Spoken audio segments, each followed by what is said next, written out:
biasanya mulai dari siku, kemudian naik ke bibi. Itu terjadi di dalam gereja. Itu cara iblis. Pendeta bilang,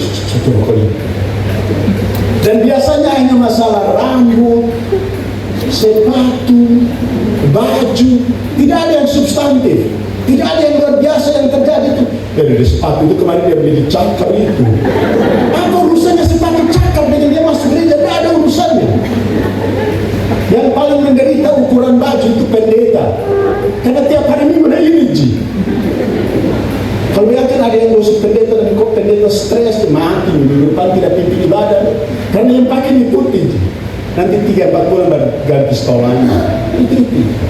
Nah, yang hal-hal itu kadang ini digunakan untuk menggoda orang dan seterusnya. Contoh kedua misalnya, ini ibu-ibu lagi, sebentar bapak-bapak. Ibu-ibu biasanya urusan rambut jadi masalah serius. Saya pernah tanya apa yang membuat masalah, ibu-ibu bapak marah terus bilang, itu minggu lalu dia rambutnya merah, hari ini rambut coklat. Menghadapi itu gampang, nggak usah stres dengan model begitu.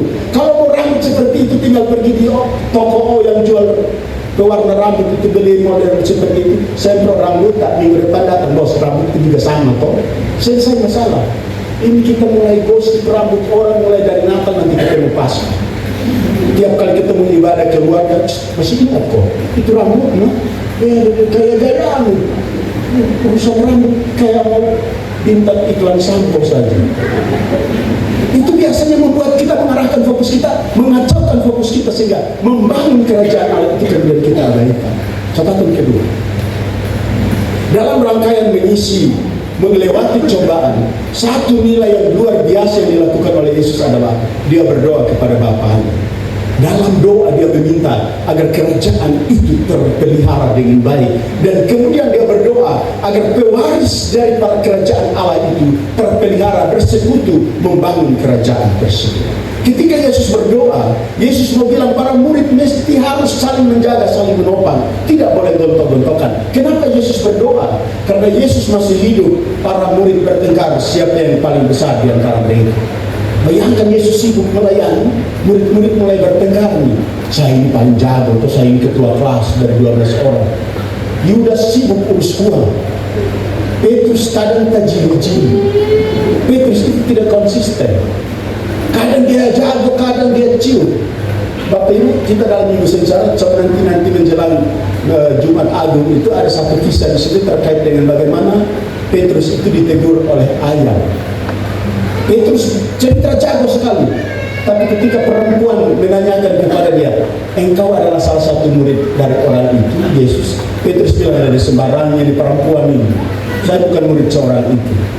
Dia kemudian mengelak, padahal sebelumnya dia potong telinga Malkus karena dia mempertahankan Yesus. Kemudian beberapa saat kemudian, ketika perempuan tanya kepada dia, bilang ada sembarang ini perempuan, bertanya-tanya, saya tidak kenal orang itu.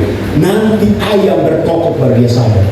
Jadi bapak-bapak ingat, perempuan tegur kita melawan pun tidak apa-apa, tapi ingat yang kesadar manusia laki-laki itu ayam, binatang seperti tadi lewat. Ayam yang kesadar laki-laki, ayam berkokok 3 kali berpetus. Iya, kenapa pernah Yesus bilang ayam berkokok 3 kali engkau menyangkal aku. Itu mau menunjukkan bahwa perjalanan membangun kerajaan itu adalah perjalanan yang tidak mudah, perjalanan naik turun, perjalanan penuh pergumulan, tetapi konsisten dalam perjalanan itu akan membawa orang kepada bagaimana mewarisi nilai kerajaan Allah tersebut. Itu doa dan konsisten. Yang ketiga, ini terakhir nih, belum berapa menit lagi, ini terakhir, betul terakhir. Yang terakhir ketika konsisten dan menjalani semuanya, tugas berat bukan soal membangun kerajaan Allah, tapi kita yang mewarisi kerajaan Allah ini yang menjadi masalah serius. Kenapa kita yang menjadi pewaris kerajaan Allah? Allah telah memilih kita, membawa kita masuk dalam persekutuan bergereja. Ketika membawa kita masuk dalam persekutuan bergereja, itu yang disebut dengan eklesia. Keluar dari kegelapan masuk dalam terang surgawi. Ketika masuk dalam terang surgawi yang disebut sebagai kerajaan Allah, yang direpresentasikan dalam gereja, maka tugas kita adalah jaga kerajaan Allah yang disampaikan kepada kita di dalam gereja, dan jauhi pertengkaran-pertengkaran kecil, agar orang kemudian melihat bahwa di dalam gereja lahir, hidup, berkembang orang-orang yang menjaga kerajaan Allah tersebut. Semua itu diperintahkan oleh Tuhan dalam dua hal. Kasihilah Tuhan Allahmu dengan segenap hatimu. Kasih yang samalah, kasihilah sesama manusia seperti dirimu sendiri.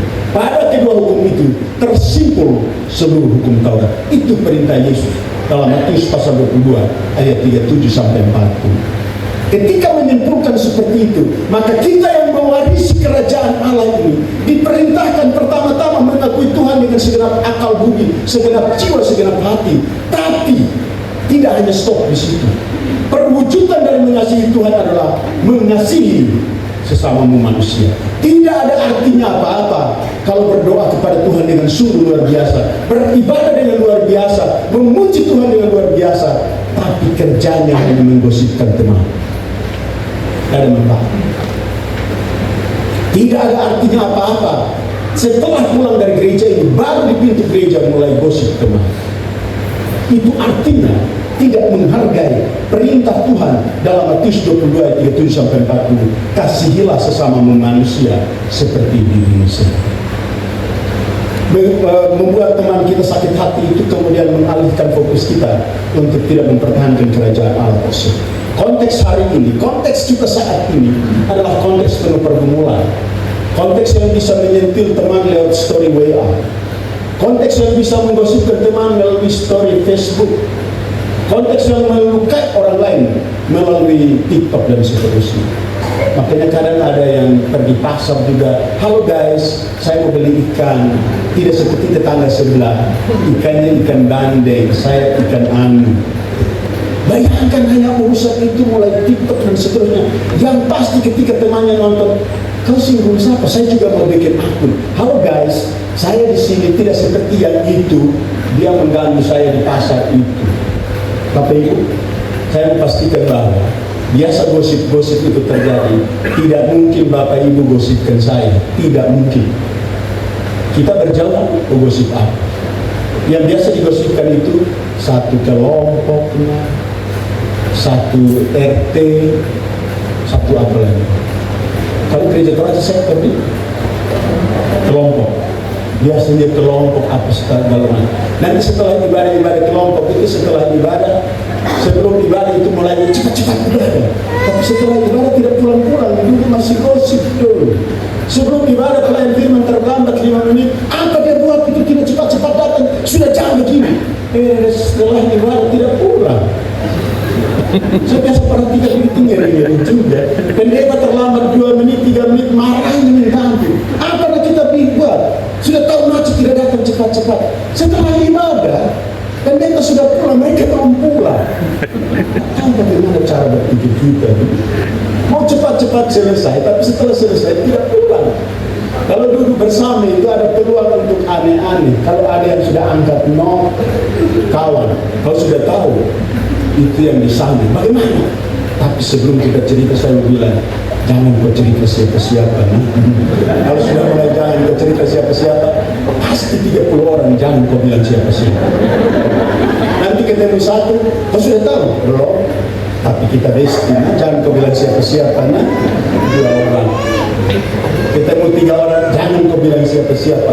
Akhirnya rahasia orang yang awalnya hanya di status WA, jadi jangan bilang siapa-siapa. Satu jemaat di Mamuju tahu, jangan bilang siapa-siapa. Saudara-saudara sekalian, kesimpulan dari semua ini adalah 2. Pertama, imani Tuhan Yesus dengan sungguh-sungguh, karena di dalam Yesus penggenapan kerajaan Allah terwujud. Yang kedua, mengimani Yesus, tidak ada pilihan lain kecuali memuliakan Allah Bapa di sorga, menghargai sesama. Kedua hal itu menjadi kekuatan dari hukum Taurat yang diajarkan Yesus turun ke bumi. Amin.